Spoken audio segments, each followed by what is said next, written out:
তো সেটাতে আল্লাহর বরকত আসলে রহমত থাকেই, এবং এটা আমাদের জন্য সুন্নত। যাই হোক, তো ধন্যবাদ জানাতে চাই আপনাদের, আপনারা যে আগ্রহ নিয়ে আসছেন। আমার মনে হচ্ছে যে আমাদের মিডিয়ায় এবং যত নিউজ পোর্টাল আছে এবং টেলিভিশন চ্যানেল আছে, সব জায়গা থেকে আপনারা সবাই আসছেন। আপনাদের এই আগ্রহ দেখে ভালো লাগছে, এবং এই আগ্রহটা হচ্ছে এটা আমাদেরই গল্প এই সিরিজের জন্য, যে আসলে কি ঘটতে যাচ্ছে এই সিরিজে।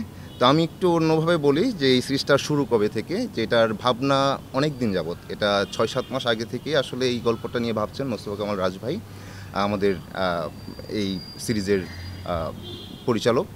তো রাজ ভাই তখনই আমার সাথে শেয়ার করেন গল্পটা নিয়ে, যে এরকম এরকম একটা সিরিজ করব, তো কি মনে হয়। তো বললাম যে খুবই ভালো হয় ভাই, এটা আপনি শুরু করেন। তারপর বললো যে আমিও আছি, একটা পর্যায়ে জানলাম, তারপর গল্পটা আরও ডিটেল শুনলাম।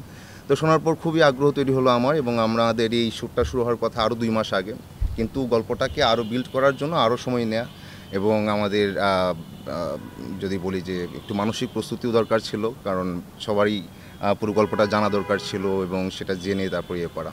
তো যেহেতু সিরিজ, তো বিশাল স্টোরি, বলবো না যে এটা খুবই লেন্দি, বা ওই যে বিশাল বলতে এটা না যে এটা খুব আসলে স্লো কোনো গল্প হবে, এটা খুবই মচমচে একটা গল্প। কারণ আমরা আমরা আমরা আমার আপনার আমাদের পরিবারের গল্প এখানে দেখবো আসলে। সো মোস্তফা কামাল রাজ ভাই এই 6-7 মাস যাবৎ আসলে আমি বলবো যে একটা সম্পর্কের গল্প বলতে চেয়েছেন। পরিবারের যে আমরা নানাজন আছি, এখানে আমরা যারা আছি সবাই আপনাদের পরিচিত। তো এখানে বাবা আছে, মা আছেন, ফুফু আছেন, ফুফা আছেন, আমার ভাই আছেন, আমার ছোটো বোন আছে। তো এই ছাড়াও আমাদের আরও বেশ কিছু ফ্যামিলি আছে, সেই ফ্যামিলিগুলোর সাথে আমাদের সম্পর্ক কী হবে। তো খুব সূক্ষ্মভাবে, খুব নিপুণভাবে আসলে রাজভাই একটা সম্পর্কের জাল বুনেছেন আর কি। তো সেটা দেখে আপনারা মুগ্ধ হবেন, সেটা দেখে আমার মনে হয় যে আপনারা পরিবারের মানুষের প্রতি আরও বেশি সহমর্মী হবে, এবং পারিবারিক সম্পর্কটার যে একটা বিশেষ তাৎপর্য আছে, সেটা আরও গভীরভাবে ভাবার একটা সুযোগ হবে এই সিরিজটা দেখার পর।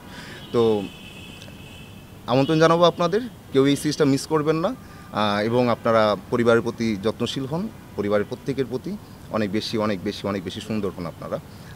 সেই প্রত্যয়ই আসলে আমরা এই কাজটা করছি। আরেকটু বলি যে এখানে যারা কাজ করছেন প্রত্যেকেই খুবই ভালো চেষ্টা করছেন, প্রত্যেকেই দারুণ করছেন। আমি একটু অডিয়েন্স হিসেবে আসলে অভিজ্ঞতা হচ্ছে আমার, আমিও চেষ্টা করছি, জানি না কতটুকু কী হচ্ছে, বাট আমাদের চেষ্টা বলবো যে আমরা কমতি রাখছি না। এই কাজটা যেন আপনাদের কাছে খুবই ভালো লাগার হয়, এবং এই কাজটা যেন আপনাদের দীর্ঘদিন মনে থাকে, যে পরিবার নিয়ে আমাদের একটা বিশেষ গল্প আছে, আমাদের দেশের একটা বড় একটা কাজ আছে, সেটা হচ্ছে এটা আমাদেরই গল্প। Thank you.